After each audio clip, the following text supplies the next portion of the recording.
Para organitzar una fira gastronòmica d'aquest tipus, quan s'ha de començar a treballar? O sigui, per a l'any que ve ja heu de començar ja? De fet, s'ha començat ara en aquests moments que estem fent la fira i ja comences a tindre contactes per a l'any que ve. O sigui que ja saps, més o menys, els cuiners que venen que volen repetir, els productors, els que tenen el producte, els que volen tornar a vindre, els que van vindre l'any passat i enguany no han pogut vindre, que volen vindre, diu, feu-me un espai per a l'any que ve, feu-ho com vulguéssiu, però nosaltres volem vindre, o sigui que s'ha comença a treballar ja. El que passa que els 2 últims mesos són d'un treball molt dur, perquè t'han de sortir totes les coses bé, has d'enllaçar moltes coses, horaris, i això és molt delicat. Un càtering de cocteleria i en realitat també tenim una cafeteria cocteleria i el del càtering va sortir perquè clients volien servei, que els féssim serveis per a festes i coses especials. Llavors l'any passat ja vam estar en aquesta fira i vam muntar un stand per donar a conèixer el nostre producte, vam fer còctels en productes de les Terres de l'Ebre i va anar bastant bé. Enguany vam decidir d'ajuntar-nos amb els senyors de Cafè Cívic perquè ells també tenien un stand i fer alguna cosa conjunt i que féssim un bar perquè fos alguna mica més representatiu de la nostra professió i la veritat és que ho han fet amb molt de carinyo i enguany hi ha molta més gent que l'any passat, però molta més, i estem treballant molt més que l'any passat, a la gent els ha agradat molt i això en principi és el que fem. I estem molt contents. Per a ser el primer dia estem molt contents. Presentamos el producte, el que esteu fent, feu alguna novetat, no? L'any passat vam fer còctels especials per a la fira, enguany no, perquè com nosaltres no entrem en els tiquets de degustació, simplement el que fem és el servei de bar i donem a conèixer els cafès en diferents tipus de cafè i diferents tipus de té, sabors i orígens i demés, i després nosaltres fem la cocteleria que podem fer per a un servei de càtering. Són còctels, la veritat és que fem bastant de còctels, com si estessis a un bar, més o menys. Després, els senyors de Cafè Cívic han fet una degustació de tés, demà farem una demostració de com se fa un còctel en cafè calent i un còctel en cafè gelat per a la gent que vulgui vindre, i després el dilluns, que és el dia dels professionals, farem una explicació de com se tracta el cafè en l'hostaleria, com s'ha de treballar el cafè a l'hostaleria per a professionals. Vull dir, col·laborem en tot el que podem a la fira, ens involucrem en tot el que poguéssim. Respecte a l'organització? L'organització, enguany, molt millor que l'any passat. Encara, sempre hi ha alguna cosa que es pot millorar, sempre es poden millorar coses, però la veritat és que enguany molt millor imatge, molt millor com està tot senyalitzat, la gent té les coses molt més clares, l'any passat sobretot aquesta part d'aquí dalt era molt confusa, enguany en canvi s'ha fet una cosa més homogènia i la veritat és que molt bé, jo veig que la gent li està agradant molt, hi ha molta afluència i que nosaltres pensem que és una fira que se consolidarà superbé perquè de les fires així gastronòmiques que hi ha per aquí a la zona penso que és la millor. Estem a l'Arròs Molí de Raffelet, som l'únic molí de fusta artesanal que hi ha en tot el delta i particular.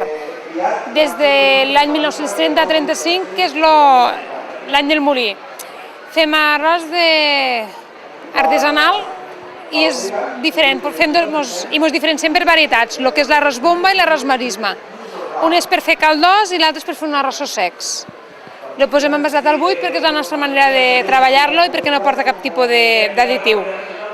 Fa 3 anys que estem a Ebre Gourmet i la veritat és que estem molt contents i cada any se va superant. Sempre hi ha alguna cosa a millorar, però la veritat és que s'està fent un bon treball. I estem aquí per intentar promocionar el producte, la marca i que la gent ens acabi de conèixer i que puguen acabar degustant productes del territori. Fer-ho més artesanal, és culinari, el sabor és culinari, vol dir la diferència major és que és culinària. El procés de cocció també varia? Sí, el procés de cocció, els nostres arrossos són 3 minuts menys que un arròs convencional. Soc en Joan Castellà i ja és el 3è any que venim aquí a la fira i nosaltres fem verdures ecològiques, som d'Amposta i fem capses de verdura i fruita i arribem a tot Catalunya. No obstant, també tenim a Amposta una botiga de productes ecològics. Podríem dir que és com un mini súper que hi ha tota varietat de productes ecològics. I aquí, com he dit abans, és el tercer any, hem anat veient l'evolució de la fira, que ha estat molt positiva. Cada vegada veus que qualla més la fira, cada vegada ve més gent. La veritat és que ja és una de les fires que ja tenim apuntades a l'agenda per anar, perquè jo crec que ja està, podem dir que està quallada aquesta fira, no? I està molt ben organitzada. Jo soc Francesc del celler de Capçanes, som al Priorat, la bodega nostra, a la comarca del Priorat, però la DO és Montsant. Bueno, hem estat aquí, és la primera vegada que estem en aquesta fira, a la qual us vull agrair també als organitzadors que ens hagin invitat, perquè som bodega invitada, i us presentaré una mica els productes que nosaltres portem aquí. Dintre dels nostres productes tenim una gamma, com al ser cooperativa, tenim una gamma de vins senzills, de tota la vida, però també tenim una gamma de vins d'alta qualitat, com pot ser el vi dels jueus, que és el Perah Habib, que és el vi que ens ha donat una fama mundial, en el qual inclús hi ha hagut anècdotes importants sobre aquest vi, que als Estats Units se va fer una cata de vins jueus i va sortir el primer premi, i llavors aquest vi es va subhastar i es va pagar $1.000 per una botella d'aquest vi, això als Estats Units. Són coses que tot ens ajuda a que... Us ensenyo el que és el vi dels jueus. Aquest és un vi, ja veieu l'etiqueta que posa Perah Habib, això vol dir flor de primavera. És un vi elaborat per un jueu, arriba al rabí de la comunitat israelita de Barcelona, ve a la nostra bodega i fa tot el procés de manipulació del producte, perquè només ho poden tocar ells.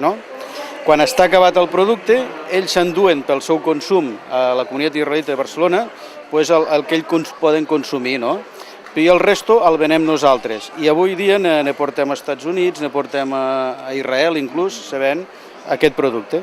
És un producte natural i ecològic perquè ells no ens deixen tractar les vinyes en cap tipus de producte que no sigui coses naturals. I aquest és la bandera nostra a l'exterior. Vull dir, avui aquest tipus de vi encara ens està obrint portes al món. Em dic Rafael Múria, soc de l'empresa Mel Múria del Perelló i voldria presentar com a primera cosa, vull que veieu que és la primera vegada que muntem aquesta cúpula amb les abelles vivint dins. En nosaltres és la primera vegada que es presenta a les Terres de l'Ebre i a tota Catalunya com a inauguració fundamental. Per què? Perquè creiem en aquesta fira, creiem que és molt important el que està fent Deltebre a aquestes fires, i Mel Múria és una empresa que està dedicada a lo que és el món de l'apicultura. Té diferents rames, la rama de la dietètica, que és una rama dissenyada al que el producte de la jalea, ginseng, propòlis, la gamma de la mel de romer, mel de... En contra, jo crec que hem de canviar el lloc, hem de canviar la ubicació d'on estem. Crec que ha de tenir tantes oportunitats el que estan al pis de baix com el que estan al pis de dalt.